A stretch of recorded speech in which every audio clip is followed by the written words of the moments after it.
Ladies and gentlemen, boys and girls, children of all ages, welcome back to another episode of Always Almost There, Day After Show Live. We're here. I'm joined with my good friend Matt from Math, and we are going to talk about Boston Night 2. We're here. We're ready for the third show tonight. Matt, how are you doing? You're on mute. Matt, you're on mute. That's not the start I wanted. Thank you. Doing all right. Happy to be here. Thanks again for having me on. And we'll see. This has been fun. Enjoying the city here. I spent a little time in Boston, but absorbing it a little bit more now for sure. Amazing. Yeah, it's been a great couple of days. Weather's been absolutely perfect. Show's been a lot of fun. So tell me about your experience. Let's start with pre-show vibes. Where your spot was last night. How were you feeling before the show? It was weird. I'm definitely one of those kind of nervous pre-show people, and just try to kind of say, it's okay, let it come to me. And wasn't really doing much in the area. Just kind of got in right around a little before showtime. Was on the floor, but wanted to check out the environs a little bit. I was up on the roof a little bit the first night. Wanted to see what that was like beforehand. So I had a couple friends that I met there who were on the second level, but wanted to check out what the other levels were like in case I felt like wandering. But pretty mellow, but like super looking forward to just hearing more in that room. Absolutely. What about you? What was your pre-show like? Were you? Well, yeah, Neil and I, we were in the same spot, Trevor side mezzanine as we were last night. We actually ended up going up to the 300s for the second set. Get a little different perspective. There was a ton of space up there. Last night was a little undersold. Tuesday night right after a long weekend, so makes sense. But yeah, I was just feeling good. I was excited. Going into last night, I was just hoping that we would get a jam. That's what I was looking for. I said on the pod yesterday, like they showed on the first night on Monday that there were just these little sections of really good jamming, and so I was waiting for and really hoping for some of these sections to get fully explored last night, which unfortunately, as we'll get to, didn't really happen. But let's dive into the show here. We'll talk first few songs here. Dr. Darkness, Switch, and Atlas Dogs. Matt, your thoughts? You're on mute again. Oh, all right. Sorry. I like switching. I like. I'm not a big Dr. D fan, but the room liked it. Somebody joked on Twitter that this was a kind of the set list of the show you maybe want before you go. And for the first couple songs, I could see that if you were into like 1920 Goose. I like the mood for Dr. Darkness. I think it kind of fits the room a little bit. And I really felt that switching was nice to see the Schofield West Montgomery nod early. I think Rick's been doing a lot of that chord jamming where he's not necessarily doing a lot of leads out front when it comes to either the jam part of the song or the solo part of the song rather. And I found that switching's a nice way to kind of get into that early. You had referenced once, and I keep thinking about this. All right, when he's doing that, listen to Peter's tones. Like that's it. That's an indication for me when Rick is just playing chords as opposed to lead kind of. And so switching really brought that for me, which was nice to kind of get me skipping around, get me moving. Yeah, awesome. Yeah, I love this. I love this. Sorry. Atlas Dogs? Yeah, Atlas Dogs, I kind of felt it coming a little bit there. I'm like, are they jamming out the beginning of this? And, I like the treatment. Not my, favorite, on the list. But I like, they're confident. Yeah. Honestly, yeah, this was a good opening trio for me. Switching was great. Also, shout out to Neil. His first switching. Neil loves that song, calls it as the opener for every show. So it was his first one attended. Wow, that's a surprise for me. I think of it when he plays it too. A friend of mine that I was with last night also mentioned that, like, oh, I'd love to hear that one. And so that was it was great. Didn't know that was his first. Nice. And then the Atlas Dogs intro, we joked when it started. I was like, oh, are they playing the other one? Nice. They go right into this little jam with like Cotter at the front with like the primal beat of Atlas Dogs. It was a little thatchy, really I thought. at the beginning. And when I listened to it the second time, I didn't really get that. But in my notes from the show, I was like, okay, it sounds a little bit of that. Sure. I don't know, syncopation maybe. Yeah, I just thought it was really cool. We've seen them do this with Arcadia a couple of times, and I absolutely love this kind of intro jam idea. Get the band a little, warmed up, do something cool and different. So I would love to see this happen more, whether it's with Atlas Dogs and Arcadia or if they start working it into some other tunes. But I think this is a really, really cool idea. Unfortunately, no jam on the Atlas Dogs, but this intro was really cool. And I hope we see it again. Next up, next two songs here, Cali Magic, Time to Flee, and we'll talk Silver Rising as well. Matt, your thoughts on these three? I think I don't know if it's a nod to setlist construction, but that they're seemingly actively involved in not doing things the way they always do them. I like having, I like having the Atlas Dogs and Silver in the same set. Theme wise, I think those two songs have a lot, in common, to me. It kind of took until Flee for me to get like some gas in the room in the jamming.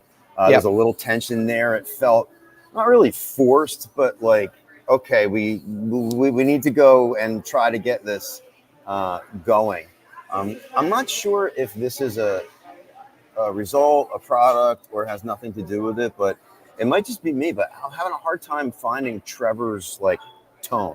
I can feel it. I can sense the wobble, but it's hard to hear like what effects is he using. And I don't know if that's just me, but like looking for a sweet spot in the room. And I think that Flee with Trevor like was the first time I'm like, okay, like it's nice. If not clear tones, like I like what he's doing.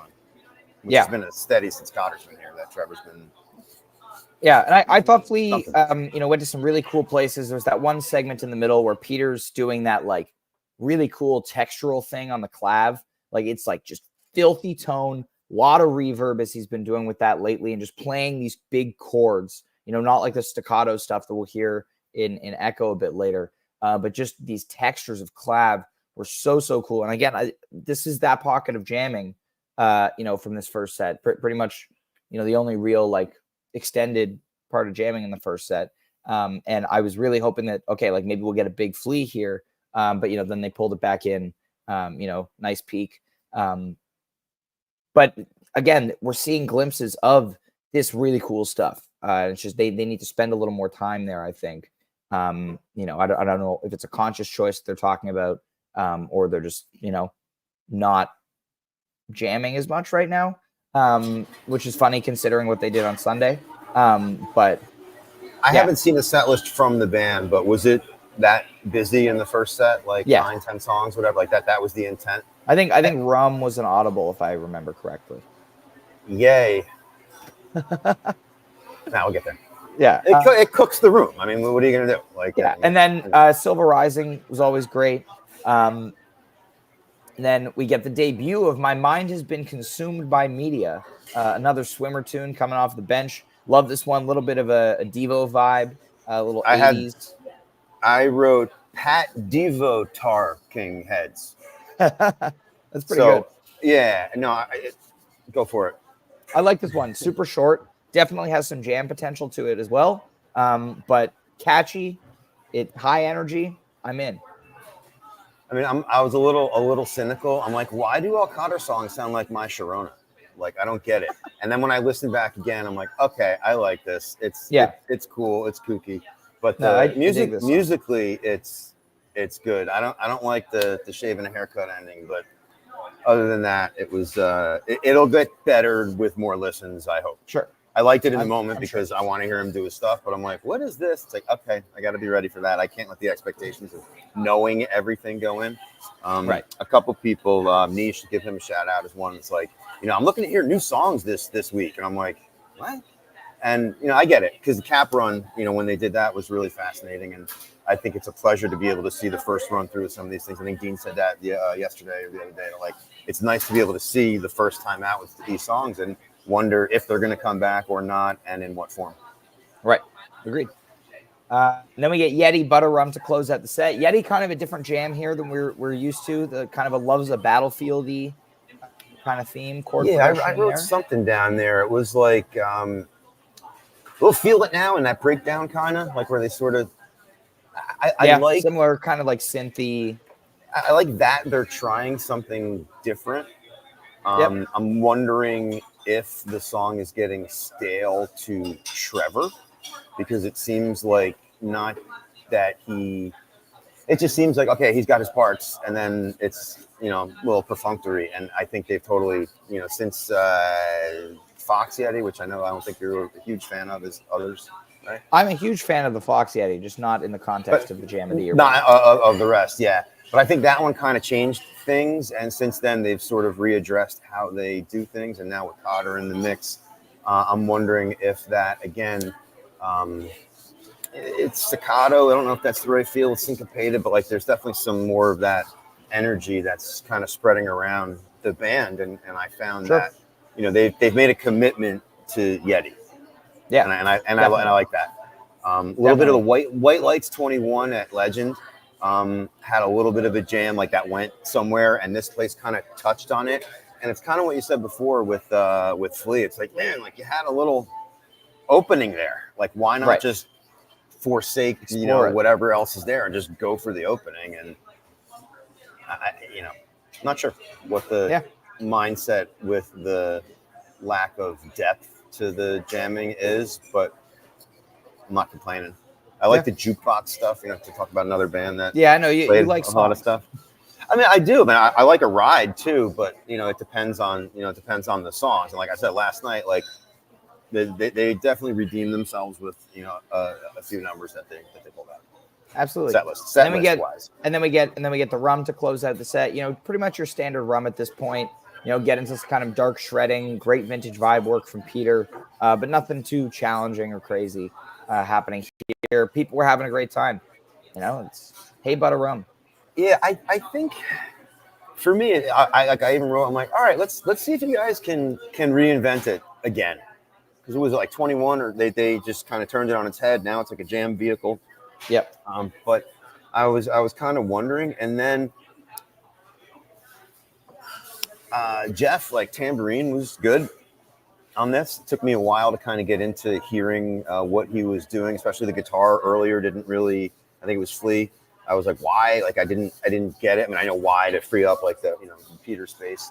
But I liked it. I liked it here, and I kind of called it like Thunder Rum at the end with Cotter and Trevor. Like it was just very boom, boom, boom, boom, boom.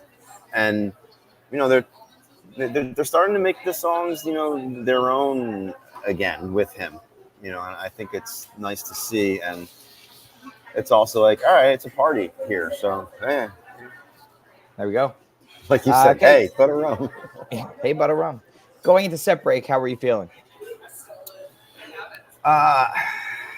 It was a little strange for me, honestly. I was on the floor. I wanted to get closer. Was really number one priority. So just in terms of the show and what they were doing, kind of like you, maybe was hoping for, kind of the floodgate to open up in the second set and get a little more lost and break a sweat a little, because I like to dance and move around a lot. Rum did that. I get to skip a little bit, and I was like, okay, like, literally getting warmed up. So I was hoping they were doing the same. And frankly, because I didn't really move from there, because I was trying to get a little bit better real estate, I was hoping it wasn't a long break like they had the other night. And I looked down at my watch. It was like 22 minutes at that point. I'm like, okay, another minute or two. And then it seems that they were pumped. Yeah, they did well with time management again. We got an 80-minute set one, 70-minute set two, and then a close to 15-minute encore. So, very happy with how they've been doing that so far this tour. Again, I mean, I think we'll probably end up talking about this on almost every episode, whether they do it well or not. But just, the commentary on, how it's going. But I think it's been great. Yeah, similar to you. I was just, as I said, I was just really hoping that we would get a big jam in this set. At some point, at any point, I was like, we haven't had a song hit 20 minutes in 2 nights, which is very rare for Goose, that we go multiple shows without a song hitting 20 minutes. Hot Tea was just short of it on Monday. But yeah, so we get the second set. I'd almost rather that, if I had to choose, than just doing something and going in circles where it doesn't really go anywhere. that said, that's not really what they do. So maybe it's a choice to say we're going to play all these and try to keep it a little tighter and exercise. Like not like we're training, but like Who the knows? beginning of a Because long ass month. you know, on Sunday them. they played 36-minute jam. So yeah, and you know, maybe they're not happy with that. Maybe they listen back to it. They're like, wow, we got caught a couple times. Let's not do that. And then subconsciously they're just like bang, bang, bang, bang, bang, because they put a lot into the set list, knowing that maybe we'll erase a song or two and, you know, move it or not. But I also think that, and if they take a song off the set list, it kind of sometimes shows up in a jam form anyway. And that happened once or twice here. So where they address something, I'm like, okay, like that feels like this particular song. So interesting. Let's start with the first part of the set here. This excellent segment. You know, I think I probably would have enjoyed this a lot more if it like opened a show. You know, it was in the first set and I didn't have like a, you know, they started playing Echo and I was immediately like, okay, this is going to be big. We're going out here. But we get Echo, Interlude 2, Jive 1, Loose Ends, Jive 1. Absolutely loved the way that they brought Jive 1 in. And, you know, seeing Interlude 2 is amazing because that means Interlude 3 is on the table. And I am...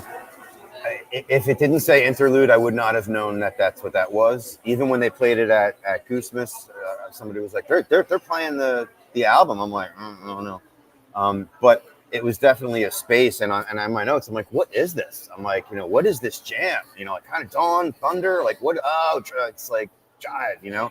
So like I kind of, you know, caught up to what that was. But I liked how they... I like Jive 1 better and better. You know, the Deuce for me is just like a classic, but the Jive 1 I think is getting it's fun, and I like how they treated it. You know, Loose Ends in there is always nice to get that. It was one of those things where just like, you know, nerdery or whatever, but like, man, I get so many Loose Ends teases, like 7 in all these shows, and I'm like, I don't even remember hearing that, and then it's like, oh wait, and then you go back and you hear it. I think I heard it proper like twice, and then now again, and I'm like, okay, it grows on me, you know? Yeah, I love Loose Ends, and I love the way that, you know, Rick started his solo with it, and just like, you know, did it for a minute and then played his solo, you know, in Jive 1. It was a nice touch, always a lot of fun. But Echo really, before the segue into Interlude 2 and before getting into the Jive 1 stuff, it was really building up a nice head of steam. You know, Peter getting into the clav, and I really thought that, like, you know, again, like, we're taking off here. This is it. We're going big. It was not. You know, we got the segment, but I think again this segment reminds me of something like the like 311-23, like Echo, Hollywood Nights, Bob Don Echo. That was like an incredible way to open the show. But you know, I feel like that wouldn't have been nearly as good in a set 2. And so I feel the same way about this segment here. And then we get Redbird coming up next, which is jam of the night for me. Again, great peak, great exploration. This was, I think, like to me, what felt like the worst ripcord of the night. You know, I was listening back this morning when I was writing about the show, and I was just like, wow, like these last couple of minutes of Redbird, they're getting into a really cool like space, like getting a little dark. You know, it's really going somewhere. And then Rick pulls them into the beginning of Travelers, which, you know, I said in my review, if anyone read that, but, you know, I understand how lucky I am to have been at all 3 Travelers Elmegs that they've played this year. But part of me felt last night that it didn't really have the emotional payoff or the emotional hit that Fiddlers and Forest Hills both did. You know, Fiddlers came at the end of like that insane Colorado run, like with the huge Modavon and just an incredible second set. And they just did it as a very special encore. You know, Forest Hills opened the second set of their biggest show to date, and it was like a huge deal. It was awesome. Definitely not worse than the Man, Adam. That one caused me like physical pain when it happened. Last night was just a little bit of disappointment. But anyway, I know I'm incredibly grateful and lucky that I've seen it 3 times. I just felt as though last night, you know, maybe it was like a show's undersold, so we're going to drop the Travelers Elmeg as kind of like a special treat for you guys that showed up. But also part of me is like, it didn't really feel like they poured as much into it as they usually do. But again, that could be me and my jam chasing, as Neil said yesterday, and I'll wrap up and let you talk. And this is just the Travelers portion you're talking about? I'm talking about both. There's 2 songs, but I consider it, one entity when they play it like this. Don't confuse that, Brendan, as me saying it's 1 song. It's 2 songs. But as Neil said yesterday, 99% of fans are going to the show and they want to hear something like this. Just really well played songs. The energy was great. And then there are people like me and who really are chasing the jams as well as the well played songs. So that's my take on it. I get how I could come off as, I'm being a little bit spoiled about it. And I recognize that, but that's that's how I feel there, Matt. I'm curious your thoughts on the end of this second set. Don't worry about the haters, man. They can be there. But no, I with Travelers, it's a little strange for me. Number one, like rare. Like I think I got it at my first or second show, and then not for a long time, not until I guess Forest Hills. Yeah. And I really, really dug it. Even though like Rick kind of blah, blah, blah, blah, blah from the north, like he messed up like the name of the song, like the opening line or whatever. But I don't know the words to that song. And I realized it then. I'm like, I don't know the words to that. I know Elmeg backwards and forwards and how to play it. I love it. But Travelers, like I'm just not familiar with it. I don't really dig it. However, the vocal jam in between is like why we're on this earth to witness that. I love that. Yeah. It's kind of like Give It Time when he's doing the solo along with the vocals. It's the same notes. He's like, copying himself, whatever the musical term for that is. And I just absolutely love the emotion in there. Shout out to Fran Cake. She's like, I was crying on the rail. Like they looked at me and must have seen me crying during Autumn Crossing. And I'm like, yeah, huge moment for me. And I have a picture. I should have sent it, but man, Getty during Travelers had just the lights were beautiful. I've got like a silhouette of every band member with these beautiful lights behind them. So, I love how Getty treats a room like this where the stage is smaller, so the lights are a lot more condensed. At SPAC this weekend and in Homedale, like he has so much more space, but here it's just like condensed, concentrated, and you're just getting blasted, like from every angle, which was amazing.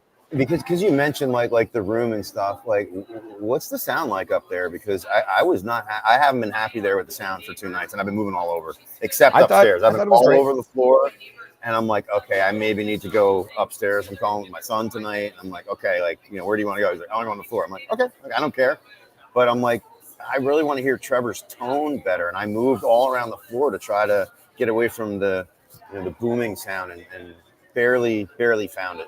And it was frustrating. Listen to the soundboards. I'm like, I know it's there, What else? I had something. I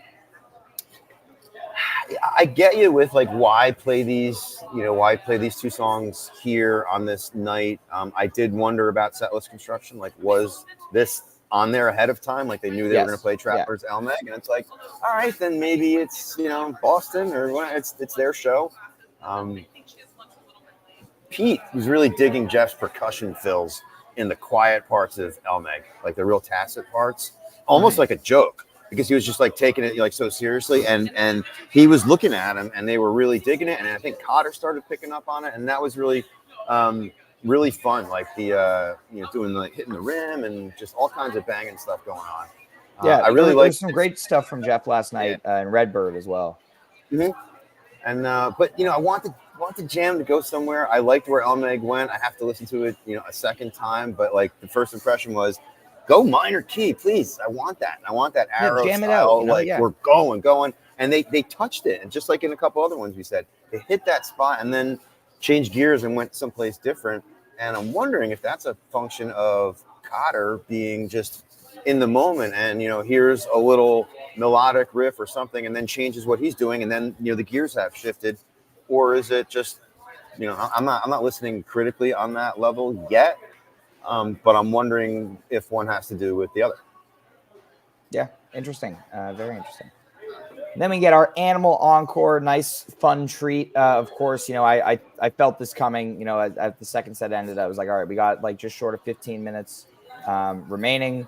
With the kind of soft curfew they have, but Animal was happening. I'm and it barely did. aware of that with timing. I'm like, okay, it's 11 o'clock, so like, whatever happens from here. Yeah, Animal was fast. It was fun. People were raging. Always a good time. We talked about not my favorite encore, especially when it goes on for this long. But I think it fit with last night. And then one of the things we talk about how they like to set up shows. A few shows in advance by like playing a song, like for example, playing Madhavan on Sunday in Homedale, and then probably playing it on Saturday at SPAC. If I had to guess, like we're going to play that tonight so then we can play it later this week, or that's insanity. This weekend. Yeah, that's crazy. I don't think about that. Well, no, really. What? And it is insanity. I am insane. Like with Madhavan, you think that they're going to be like, wait a minute, we've got to play this at both places? Well, like, yeah. I don't know. No, because I would say that more with Silver Rising, which I'm like, huh? But maybe that was last year. Like, because they played that last year at SPAC, and so you have going into tonight. I'm thinking there are so many songs on the table, but there are a lot of big songs that they didn't play at SPAC last year. And with 2 nights, I'm expecting, tonight we're going to get something like Thatch or Drip. That's why you win at Fantasy Goose. Congrats. And why I'm like still trying to find my. Thank you for bringing that up, because I actually forgot to brag about my Golden Goose win yesterday. It's hard stuff. I mean, when it's whatever. You got to put effort into it, but you got to know stuff like that. Like I don't look into what they played last year here, or what happened. What didn't they play at Leader Bank or Roadrunner? I don't do that, and probably should. But that's why I quit fantasy football. Right. Because Where is Rosewood? I thought that last night they were going to play Rosewood. Sometime in there. I thought they were getting ready to do it. Yeah. Well, I'm ready for tonight. Frankly, I think we're going to get a big jam tonight. I think we need it. I think at this point, I feel like, it's impossible for the band not to be in the mindset like, we're going to play jam. So I really hope we get a big jam tonight, whatever it comes with. But I do know we're going to have a great time, and I'm looking forward to it. And, my 8th night in a row seeing a concert. So that's great, man. This is 4. I finally get to have a night off tomorrow. Not that I don't love it, but I'm looking forward to sleeping. Quick thing just to consider or put out there, because again, I know where your first few shows were, and if you don't want to talk about that here, that's fine. But like, do you think there are any I know on the Taboos tour, I think the band learned a lot from Trey and his outfit. Do you think that they are taking any cues from what that other band has done in terms of jukebox sets versus jams versus long jams as a texture of the tour? And we're going to start this way, or is it just we got to get our chops in and just do a lot of songs to get caught or more reps with them? Like, are we still doing that? I think it's more of the latter. I don't think there's really a lot of attention paid to what Fish is. Yeah, I don't necessarily think that either. But do you think there's an influence? Like, have they been going to shows and stuff? Yeah, no, but also because a Fish set list is decided by Trey on the spot, right? So when he does a jukebox set, it's not because he walked on stage and was like, "Here are the songs we're going to play," and they're going to be short. That's just how he was feeling in the moment. Goose, Rick and Peter are writing the set list beforehand, so that's that's the difference there. Gotcha. But all right, Matt, it's been a pleasure chatting with you today. I'll see you there soon. And everybody have a fantastic day, whether you're at the show tonight, whether you're streaming, of course. And we will see you right back here tomorrow at 3:30 to recap Boston Night 3. Thank you so much for tuning in. Have a fantastic rest of your day. And we'll see you next time.